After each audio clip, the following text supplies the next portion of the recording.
नमस्कार। आज हम डिस्कस करेंगे हिमाचल प्रदेश जीके के important question. Himachal Pradesh GK के इंपॉर्टेंट क्वेश्चन डिस्कस करेंगे। हर एक question exam point of view से इंपॉर्टेंट है और डेफिनेटली आने वाले एग्जाम्स में आपकी हेल्प करेगा, जैसे कि पहले भी करता रहा है। चाहे वो आपका आने वाला पेपर 1 का एग्जाम है, चाहे वो हाई कोर्ट का एग्जाम है, या फिर आपका Himachal Pradesh public service commission का कोई और एग्जाम है, या राज्य चयन आयोग के आप अपकमिंग एग्जाम के लिए तैयारी कर रहे हैं। अभी हम क्वेश्चन नंबर 1 से जो डिस्कशन को स्टार्ट करते हैं।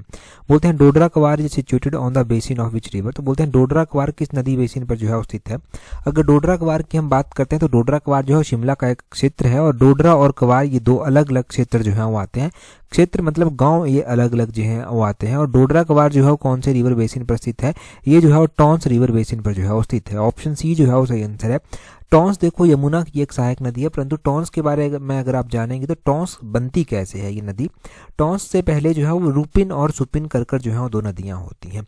रूपिन और सुपिन नदियां जो है वो अलग अलग कर बहती हैं, और रूपिन और सुपिन नदियां मिलती हैं नैतवाड़ के समीप आकर। ये जो नैतवाड़ है ये उत्तराखंड में पड़ता है। नैतवाड़ में ये मिल जाती हैं रूपिन और सुपिन, और नैतवाड़ में ही जो है ये टॉन्स नदी का निर्माण जो है वो होता है। और फिर टॉन्स नदी यमुना के साथ जाकर मिलती है कालसी नामक स्थान पर। कालसी नामक स्थान पर ये यमुना के साथ जाकर मिल जाती है।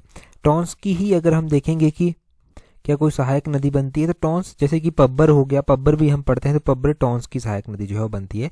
और पब्बर जो है वो चंद्रनाहन जो कि शिमला में पड़ता है, चंद्रनाहन लेक से जो है ये राइज होती है, ओरिजिनेट इसका यहाँ से होता है, और ये टॉन्स की सहायक नदी है। फिर टॉन्स आगे चलकर जो है यमुना में मिलती है।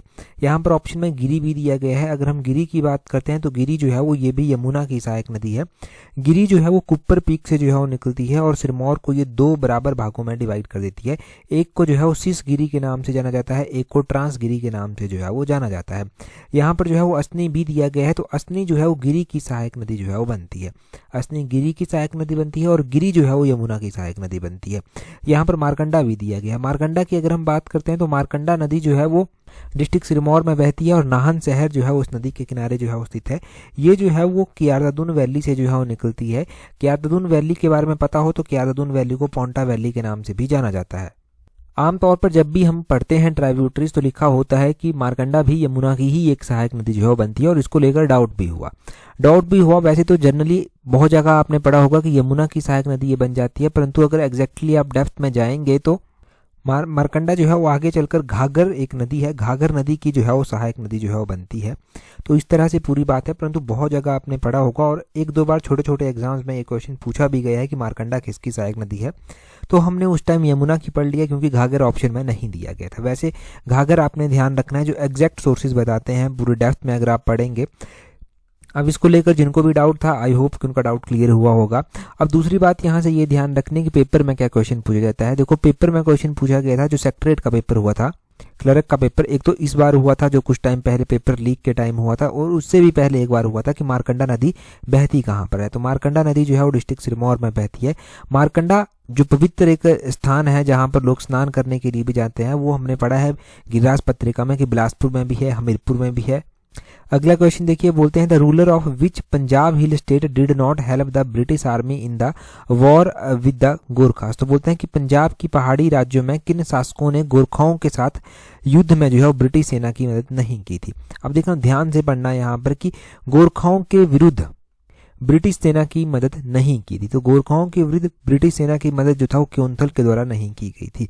जो हम पढ़ते हैं बुशहर के बारे में, वो हम ये पढ़ते हैं कि 1857 के विद्रोह में, 1857 का जब विद्रोह हुआ था तो बुशहर के राजा ने अंग्रेजों की सहायता जो था वो नहीं की थी, अंग्रेजों को सहायता प्रोवाइड करवाने से मना कर दिया था। परंतु क्योंथल प्रिंसली स्टेट ऐसा प्रिंसली स्टेट है जिसने जो था वो ब्रिटिश आर्मी की हेल्प नहीं की थी गोरखाओं के अगेंस्ट। परंतु 1857 के विद्रोह की अगर हम बात करते हैं तो 1857 का जब विद्रोह हुआ था तो क्योंथल के राणा संसार सेन हुआ करते थे, और उस टाइम इन्होंने जो था वो अंग्रेजों की सहायता जो था वो की थी। और अंग्रेजों की 1857 के विद्रोह में सहायता करने के लिए इन्हें जो है वो अंग्रेजों के द्वारा राजा की उपाधि भी दी गई थी, और खिल्लत भी इनको प्रदान की गई थी।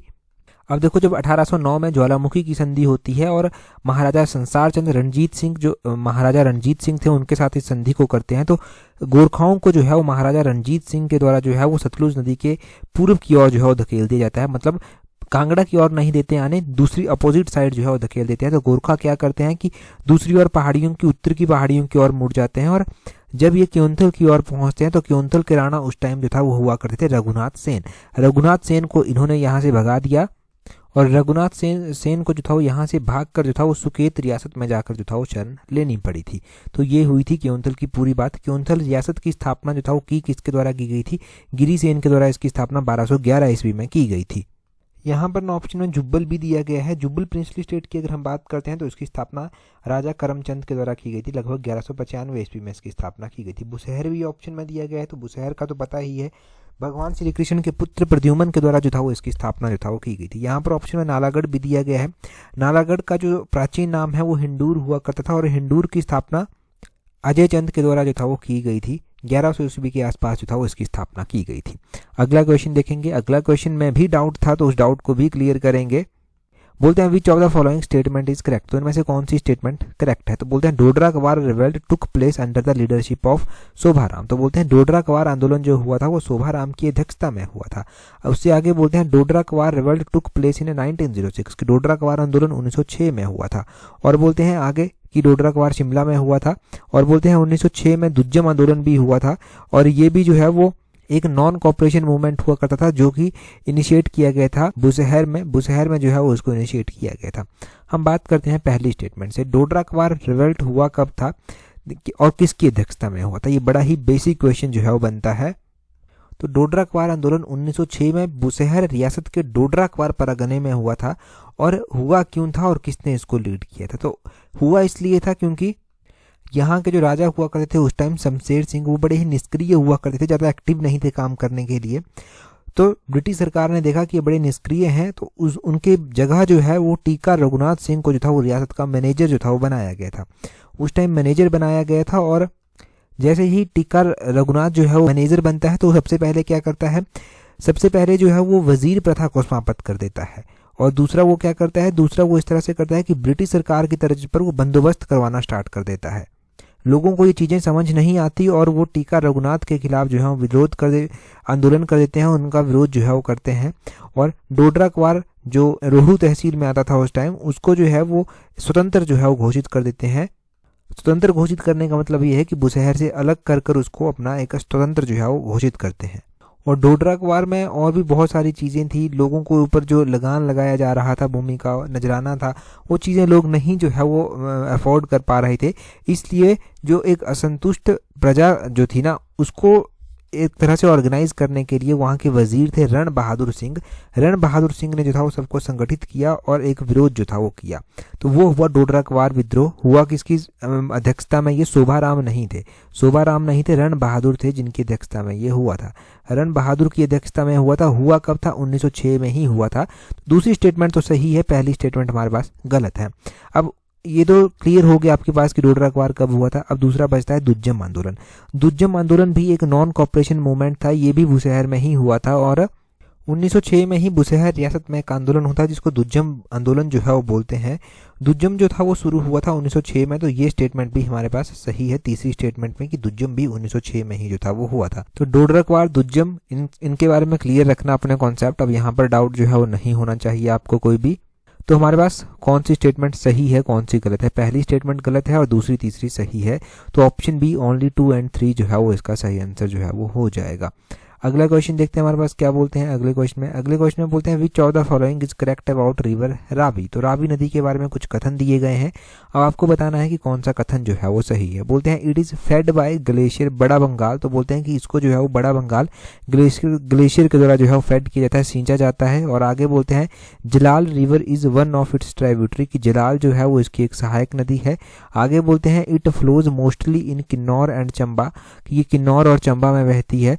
आगे बोलते हैं it's total length in Himachal Pradesh is about 450 miles, कि ये हिमाचल में 450 माइल्स जो है वो बहती है।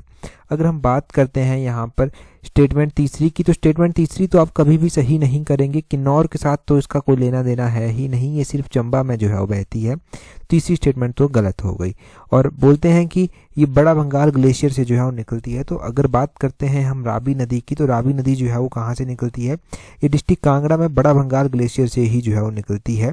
और बड़ा बंगाल ग्लेशियर से जब ये निकलती है तो आगे बढ़कर चंबा डिस्ट्रिक्ट में एंटर कर जाती है। चंबा डिस्ट्रिक्ट जो है वो उसके किनारे जो है वो स्थित है। तो पहली स्टेटमेंट हमारे पास सही है। अब बोलते हैं जलाल जो है वो इसकी सहायक नदी है। अगर हम जलाल की बात करते हैं, जलाल देखो रावी की सहायक नदी नहीं है, तो ये भी गलत हो जाएगी। अच्छा, जलाल किसकी सहायक नदी बनती है, ये भी तो क्वेश्चन पूछा जा सकता है। जलाल जो है वो गिरी की सहायक नदी जो है वो बनती है, जो कि सिरमौर में है गिरी नदी। और आगे आपको पता चलता है कि जलाल गिरी की और गिरी यमुना की इस तरह से जो है वो सहायक नदी जो है वो बनती है। जलाल नदी जो है वो दराती रेंज से जो है वो निकलती है डिस्ट्रिक्ट सिरमौर में, डिस्ट्रिक्ट सिरमौर की दराती रेंज से निकलती है। तो दूसरी स्टेटमेंट भी गलत हो गई, तीसरी भी गलत हो गई, पहली सही हो गई। आगे बोलते हैं कि it's total length is in Himachal Pradesh is 450 miles की, इसकी जो है वो हिमाचल प्रदेश में 450 माइल्स जो है वो बहती है। तो रावी नदी की अगर हम बात करते हैं तो ये हिमाचल प्रदेश में 158 किलोमीटर जो है वो बहती है, ना कि 450 माइल्स। तो ये भी गलत हो गई हमारे पास स्टेटमेंट, चौथी स्टेटमेंट सही है। हमारे पास only one statement is correct, option C जो है वो वन ओनली इज करेक्ट, ये जो है वो सही है। बाकी हमारे पास स्टेटमेंट्स गलत दी गई थी। अब चंबा शहर कौन सी नदी के किनारे स्थित है, चंबा शहर जो है वो रावी नदी के किनारे स्थित है। रावी नदी चंबा से होकर बहती है और चंबा को छोड़ देती है एक स्थान पर और जम्मू कश्मीर में एंटर करती है। तो रावी नदी चंबा को जो है खैरी नामक स्थान पर छोड़ देती है और जम्मू कश्मीर में जो है वो प्रवेश कर जाती है। अगर हम रावी की सहायक नदियों के बारे में बात करेंगे, किसकी सहायक नदियां मुख्य रूप से जो है वो कौन कौन सी आती हैं, तो रावी नदी की सहायक नदियों में जो है वो मुख्य रूप से जो सहायक नदियां बनती हैं, जैसे कि इसमें जो है वो मुख्य रूप से जो है वो सयूल एक सहायक नदी इसकी बनती है, बादल बनती है, तंतगिरी बनती है, साल बनती है, छतराड़ी बनती है। तो इस तरह से इसकी सहायक नदियां जो है वो अलग अलग करके ये बनती हैं। हमें डिस्ट्रिक्ट चंबा में चमेरा डैम देखने को मिलता है, जो कि रावी नदी के ऊपर बना हुआ है। चमेरा हाइड्रो इलेक्ट्रिक प्रोजेक्ट भी है, Chamera 1 hydro electric project, Chamera 2 hydro electric project और चमेरा 3 हाइड्रो इलेक्ट्रिक प्रोजेक्ट है। इस तरह से Chamera 1 hydro electric project 540 megawatt का है, चमेरा 2 जो है वो 300 मेगावाट का है और चमेरा 3 जो है वो 231 मेगावाट का जो है वो हाइड्रो इलेक्ट्रिक प्रोजेक्ट है। ठीक है, इस तरह से ये हाइड्रो इलेक्ट्रिक प्रोजेक्ट हैं अलग अलग कैपेसिटी के, तो इनको यहाँ से क्लियर करना। अगले क्वेश्चन में क्या बोलते हैं, अगले क्वेश्चन में बोलते हैं find out the correct match of the following passes with the reason they connect. तो बोलते हैं यहाँ पर कुछ दर्रे दिए गए हैं, उनको उनके क्षेत्रों के साथ सही रूप से जो है वो मिलान करना है। जैसे जैसे मैं बोलता जाऊंगा आप भी मेरे साथ साथ मैच करते रहना। देखिए यहाँ पर जो है वो हमारे पास 4 दर्रे दिए गए हैं, इनको हम डिस्कस करेंगे, परंतु उससे पहले अगर आप तैयारी कर रहे हैं Himachal Pradesh public service commission के पेपर 1 के लिए, हाई कोर्ट के लिए, या फिर आप पब्लिक सर्विस कमीशन के किसी और एग्जाम के लिए और राज्य चयन आयोग के अपकमिंग एग्जाम के लिए तैयारी कर रहे हैं, तो आप कॉम्प्रिहेंसिव वे से अपनी स्टडी को एक अच्छी चेप दे सकते हैं टेस्ट सीरीज ज्वाइन करके, जिसका लिंक नीचे डिस्क्रिप्शन बॉक्स कमेंट बॉक्स में दिया गया है। टेस्ट सीरीज में कॉम्प्रिहेंसिव वे से सिलेबस को कवर किया गया है और अगर आप चाहते हैं आपको अपनी कमियों का पता चले और अच्छे अच्छे क्वेश्चन प्रैक्टिस करने को मिले और अपनी कमियों को एनालाइज करने का मौका भी मिले, क्योंकि कमियां तो पता चल जाएंगी, उनको करेक्ट कैसे करेंगे, तो वीडियो एक्सप्लेनेशन के माध्यम से वहां पर आपको सारी जानकारी मिल जाएगी, चाहे वो HP जीके है, चाहे वो नेशनल इंटरनेशनल जीके है। तो नीचे डिस्क्रिप्शन बॉक्स कमेंट बॉक्स में टेस्ट सीरीज का लिंक दिया गया है, वहां से जल्दी से जाकर ज्वाइन कर लेना। स्लॉट 1 में आप अभी खुद को रजिस्टर कर सकते हैं। अब यहाँ पर दर्रे देखिए, पादरी दर्रा यहाँ पर दिया गया है, तो पादरी दर्रा किसको किसके साथ ज्वाइन करता है, ये बहुत ही आसान दर्रा है, बहुत बार एग्जाम में पूछा जाता है। पादरी दर्रा जो है वो किसको किसके साथ ज्वाइन करता है, ये चंबा को जम्मू के साथ ज्वाइन जो है वो करता है, तो इसके साथ ये मैच हो जाएगा। पहला जो है वो डी के साथ मैच हो जाएगा। दूसरे की हम बात करते हैं, दूसरा है सारी गलू। सारी गलू भी इंपॉर्टेंट गलू है और ये किसको किसके साथ ज्वाइन करता है, तो ये कांगड़ा को कुल्लू के साथ, ये कुल्लू को कांगड़ा के साथ जो है वो ज्वाइन करता है, तो दूसरे का बी ही सही आंसर हो जाएगा, ये इसके साथ ही मैच हो जाएगा, दूसरा बी के साथ हो जाएगा। अगर हम तीसरे की बात करते हैं, सिंका यहाँ पर पास दिया गया है, सिंका दर्रा इसको बोलते हैं। सिंका दर्रा जो है वो किसको किसके साथ जो है वो मैच कर ज्वाइन करता है, तो जब भी हमने किन्नौर से गढ़वाल को जोड़ने वाले दर्रे पढ़े हैं तो सिंका दर्रा हमने ज़रूर पढ़ा है। तो सिंका दर्रा किन्नौर को गढ़वाल के साथ जोड़ता है। तीसरे का जो है वो सी ही हो जाएगा, तीसरे को सी के साथ ही मैच कर देंगे। चौथा है हमारे पास चौरी दर्रा। चौरी दर्रा जो है वो चंबा को कांगड़ा के साथ ज्वाइन करता है, तो एक ही ऑप्शन बच गया, ये चंबा को कांगड़ा के साथ ज्वाइन करता है, तो ये ऑप्शन ए के साथ मैच हो जाएगा। तो पहला डी, दूसरा बी, तीसरा सी, इस तरह से हो जाएगा। देखो पहला डी के साथ, दूसरा जो है वो बी के साथ, इस तरह से देखो एग्जैक्टली ये मैच हो जाएगा। पहला डी, दूसरा बी, तीसरा सी, चौथा ए, ऑप्शन ए जो है वो सही आंसर हो जाएगा। पहला डी, दूसरा बी, तीसरा सी, चौथा ए, इस तरह से इसको मैच करना था। इंपॉर्टेंट जो हमारे पास पासेस दिए गए थे वो किसको किसके साथ जो है वो जोड़ते हैं। यहाँ से मैं ज़्यादा पासेस रिवाइज भी नहीं करवाऊंगा, परंतु एक दर्रा मैं आपसे पूछता हूँ, उसका नाम है बलेनी दर्रा। टफ है थोड़ा सा, अगर याद किए होंगे तब आसान है, अगर नहीं पढ़े हैं तो टफ है। बलेनी पास जो है वो किसको किसके साथ जो है वो जोड़ता है, ये आप कमेंट करके जो है वो जल्दी से बताएंगे। बलेनी पास। अब ऑप्शंस अगर आप मांगेंगे ना मेरे से, तो मैं बता दूंगा कि इन 4 ऑप्शंस में से ही ये किसी को किसी के साथ जोड़ता है। ये 4 ऑप्शंस जो यहाँ पर दिए गए हैं। अब आप कमेंट करके जल्दी से अपना आंसर बता दीजिए। हिंट मैंने दे दिया है। अगला क्वेश्चन देखते हैं हमारे पास क्या है। आगे बोलते हैं identify the 3 district of Himachal Pradesh which had highest literacy rate in Himachal Pradesh as per 2011 census. तो लिटरेसी रेट के बारे में बहुत बार क्वेश्चन पढ़ा है। हमने अभी 2011 की जनगणना जो है वो टेस्ट सीरीज में भी डिस्कस की, वहाँ पर भी हमने क्वेश्चन पढ़े। परंतु देखो प्रैक्टिस करने की बात है कि एग्जामिनर कैसे क्वेश्चंस को पूछता है। तो ये भी एक क्वेश्चन बनता है कि हाईएस्ट लिटरेसी रेट कहाँ का है। आप फटाफट बोल देंगे हमीरपुर का है। हमीरपुर तो सभी ऑप्शंस में दिया गया है, परंतु हमीरपुर के बाद वाले डिस्ट्रिक्ट भी अब आपको पता होने चाहिए। ये पैटर्न रहता है पब्लिक सर्विस कमीशन का। क्वेश्चन तो वही है, लिटरेसी रेट हिमाचल का हाईएस्ट कहाँ है, बस ऑप्शंस में थोड़ी सी गड़बड़ी कर देंगे। अब हम बात करते हैं लिटरेसी रेट की 2011 की जनगणना के अनुसार। सबसे ज़्यादा हाईएस्ट लिटरेसी रेट जो है वो किसका है, हमीरपुर का है। हमीरपुर के बाद अगर हम दूसरे नंबर पर बात करते हैं कि कौन सा डिस्ट्रिक्ट आता है, तो हमीरपुर के बाद दूसरे नंबर पर जो है वो ऊना डिस्ट्रिक्ट यहाँ पर आ जाता है। हमीरपुर का लिटरेसी रेट पहले मैं बताता हूँ 88.20 इसका लिटरेसी रेट है। ऊना का लिटरेसी रेट 86.5 है। शिमला दिया गया है ऑप्शन में, शिमला का लिटरेसी रेट जो है वो 83.6 है, इसका 83.6 है। तो ये हो गए हमारे पास 3 तरह से। हमीरपुर का पता चल गया, ऊना का पता चल गया। हमीरपुर का 88.20, 86.50 ऊना का। कांगड़ा यहाँ पर दिया गया है, कांगड़ा का लिटरेसी रेट कितना है, तो कांगड़ा का लिटरेसी रेट जो है वो 85.7% जो है वो आ जाता है। तो ये पहली ऑप्शन तो अब गलत हो जाएगी, क्योंकि दूसरी में हमारे पास एक बेटर ऑप्शन है। हमीरपुर का आपको पता चल गया है। सोलन का देखिए कितना है, सोलन का लिटरेसी रेट 83.7% है, 83.7, और शिमला का 83.6 तो आपने देख ही लिया। हमीरपुर का 88.20 है, सोलन का 83.7 है, और ऊना का जो है वो कितना है, ऊना का 86.5 है। तो हमारे पास बेटर ऑप्शन कौन सी निकल कर यहाँ पर आती है, जो कि अच्छे से क्रोनोलॉजिकली जो है वो अरेंज किए गए हो, तो वो ऑप्शन भी हमीरपुर, ऊना और कांगड़ा निकल कर जो है वो यहाँ पर आ जाता है।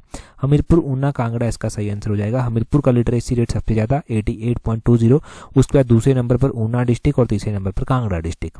लिटरेसी रेट के अगर आंकड़े रिवाइज करने हैं तो यहाँ से हम रिवाइज करेंगे अच्छे से। यहाँ पर रैंक वाइज दिया गया है। सबसे ज़्यादा लिटरेसी रेट डिस्ट्रिक्ट कांगड़ा का 88.20, उसके बाद ऊना का 86.5, उसके बाद कांगड़ा का 85.7, उसके बाद बिलासपुर का 84.6, उसके बाद सोलन का 83.7, उसके बाद शिमला का 83.6, उसके बाद मंडी का 81.5, उसके बाद किन्नौर का 80.0, और उसके बाद कुल्लू का 79.4, उसके बाद सिरमौर का 78.8, उसके बाद लाहौल स्पीति का 76.8, और उसके बाद चंबा का 72.2। तो सबसे कम लिटरेसी रेट चंबा का है, और चंबा के बाद लाहौल स्पीति का है, लाहौल स्पीति के बाद सिरमौर का है, हाईएस्ट हमीरपुर का है, हमीरपुर के बाद ऊना है, ऊना के बाद कांगड़ा है। हिमाचल प्रदेश की जो राजधानी है शिमला, उसका लिटरेसी रेट 83.6 है, और इसका 6ठा नंबर जो है वो पूरे हिमाचल में आता है। अब कोई भी क्वेश्चन यहाँ से पूछा जाएगा, कभी कंफ्यूज नहीं होंगे। पूरे हिमाचल का 2011 की जनगणना के अनुसार 82.80 लिटरेसी रेट था। 2001 की जनगणना के अनुसार 76.5% हिमाचल का लिटरेसी रेट था। तो ये मैंने लिटरेसी रेट के आंकड़े आपको बता दिए। 2011 की जनगणना के अनुसार किस डिस्ट्रिक्ट का कितना लिटरेसी रेट था वो भी पता चल गया। टेस्ट सीरीज में तो हमने और भी डेप्थ में लिटरेसी रेट पढ़ रखा है, वहाँ पर तो बहुत सारे क्वेश्चन जैसे डिस्कस हुए हैं। अगला क्वेश्चन देखिए, बोलते हैं who is the author of the book the Rajas of Punjab. तो बोलते हैं किताब है the Rajas of Punjab. The Rajas of Punjab किताब किसके द्वारा लिखी गई है? तो ये किताब क्या मूरक्राफ्ट के द्वारा लिखी गई है? नहीं, मूरक्राफ्ट ने इसको नहीं लिखा है। क्या जीटी विगने ने लिखा है? नहीं, जीटी विगने ने भी नहीं लिखा है। क्या लतीफ़ के द्वारा लिखा गया है? इन्होंने भी नहीं लिखा है। इसको जो है वो लेपिल ग्रिफिन के द्वारा लिखा गया है। लेपिल ग्रिफिन, इनका नाम ऑप्शन बी जो है वो सही आंसर, ध्यान रखना है। लेपिल ग्रिफिन ने किताब लिखी द राजाज ऑफ पंजाब। अब राजाज ऑफ पंजाब किताब तो उनके द्वारा लिखी गई, परंतु हिमाचल की और भी इंपॉर्टेंट किताबें हैं जो हम अभी रिवाइज करेंगे। तो ये हमारे पास एक बढ़िया सी लिस्ट जो है वो किताबों की बनी हुई है। जैसे कि लेटेस्ट 1 किताबें जो एग्जाम में पूछी गई हैं वो पूछी गई हैं sculptures of western Himalaya V C Ohri के द्वारा, arts of Himachal Pradesh V C Ohri के द्वारा ही, scheduled tribe of Himachal Pradesh T S Negi के द्वारा, Himalayan wonderland, travel in Kashmir and Spiti, travel in Lahaul Spiti, ये एमएस गिल के द्वारा, Indian painting from the Punjab hill W G Archer के द्वारा, जो पहाड़ी चित्रकला है वो केएल वैद्य के द्वारा, the Rajas of Punjab Lepel Griffin के द्वारा लिखी गई है। तो ये किताबें आपने ध्यान रखनी है जो एग्जाम में पूछी जाती हैं। किताबें तो बहुत सारी हैं हिमाचल प्रदेश की, परंतु हम इन्हीं को रिवाइज करेंगे। ये मोस्ट वन वाली हैं जो अभी तक आपने याद नहीं की होंगी, क्योंकि प्रीवियस 1 मैंने बार बार रिवाइज करा के लगभग आपको याद करवा भी दी है। उनको अगले एडिशन में जो है वो हम डिस्कस भी कर लेंगे चाहे। अगला क्वेश्चन देखिए, बोलते हैं during which 5 year plan the integrated tribal development project were constituted. तो बोलते हैं कि किस पंचवर्षीय योजना के दौरान एक एकीकृत जनजातीय विकास परियोजना का गठन किया गया था। तो ये 5th 5 ईयर प्लान था जिसके दौरान एक एकीकृत जनजातीय विकास परियोजना का जो है वो गठन किया गया था। ऑप्शन डी सही आंसर है। हम 5 ईयर प्लान के बारे में जानेंगे, हिमाचल के कॉन्टेक्स्ट से हम 5 ईयर प्लान को जानेंगे। देखो 5 ईयर प्लान के बारे में क्वेश्चन पूछा था कि पहला 5 ईयर प्लान कब से लेकर कब तक है, तो वो 1951 में स्टार्ट होता, 1956 तक ये 5 ईयर प्लान था। और इसमें जो है वो हिमाचल की एवरेज एनुअल ग्रोथ रेट जो था वो कितनी % रही थी। इसमें average annual growth rate Himachal की जो था वो 1.6% जो था वो रही थी। और उसके बाद यहाँ पर तो थर्ड दिया गया है ऑप्शन में, परंतु सेकंड 5 ईयर प्लान भी था। सेकंड 5 ईयर प्लान 1956 से लेकर 1961 तक रहा और इसमें हिमाचल की जो एनुअल एवरेज ग्रोथ रेट थी वो थी 4.4%। और थर्ड 5 ईयर प्लान जो था वो 1961 से 66 तक रहा था, उसमें हिमाचल की एनुअल एवरेज ग्रोथ रेट जो था वो कितनी थी 3.0% थी। और उसके बाद जो है वो थर्ड 5 ईयर प्लान के बाद जो है वो फोर्थ 5 ईयर प्लान जो था वो 1969 में स्टार्ट होता, ये ध्यान रखना है। 1969 में स्टार्ट होता, 1974 तक चला था। और इसमें जो हिमाचल की ग्रोथ रेट थी वो 3.0% जो था वो रही थी। इसमें 3.0% रही थी।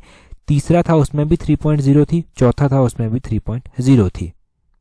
और ये जो 5th 5 ईयर प्लान हम पढ़ रहे हैं ये 1974 में स्टार्ट हुआ था, 1978 तक जो था ये चला था और इसमें हिमाचल की ग्रोथ रेट 4.6% जो था वो थी। तो इस तरह के क्वेश्चन कई बार एग्जाम में पूछ लिए जाते हैं ग्रोथ रेट के बारे में।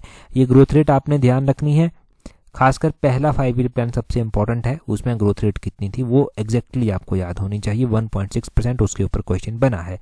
और हिमाचल प्रदेश में बोलते हैं कि 5 ईयर प्लान में सेकंड, थर्ड, फोर्थ, फिफ्थ हमने पढ़ लिया। और 5 ईयर प्लान जिसके दौरान जो था वो integrated tribal development project constitute किया गया था वो था 5th 5 ईयर प्लान।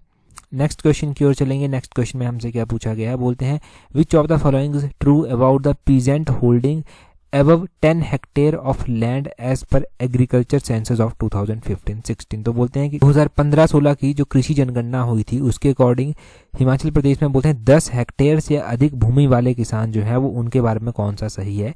अब बोलते हैं ये जो 10 हेक्टेयर से अधिक भूमि वाले किसान हैं इनके पास जो लैंड होल्डिंग है क्या वो 1% से कम है, क्या 1% से ज़्यादा है, क्या 2% से ज़्यादा है, क्या 3%, अबाउट 3% है। तो अगर हम लैंड होल्डिंग के बारे में यहाँ पर बात कर रहे हैं एग्जैक्टली कि लैंड होल्डिंग जो है वो कितनी किस तरह से है, तो वो भी मैं आपको डिटेल से अभी बताऊंगा। यहाँ पर पूछा गया है कि 10 हेक्टेयर से ज़्यादा वाले किसान तो वो कितने हैं, वो यहाँ पर पता होना चाहिए, बिलो 1% है। ऑप्शन इसका पहला ही सही है, तो 1 ओनली ऑप्शन ए जो है वो सही आंसर हो जाएगा।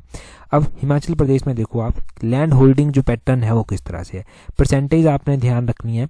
लार्ज फार्मर उन फार्मर्स को बोलते हैं जिनके पास 10 हेक्टेयर या उससे ज़्यादा की भूमि है और ये परसेंट बनता है 0.30%। उसके बाद आते हैं मीडियम फार्मर।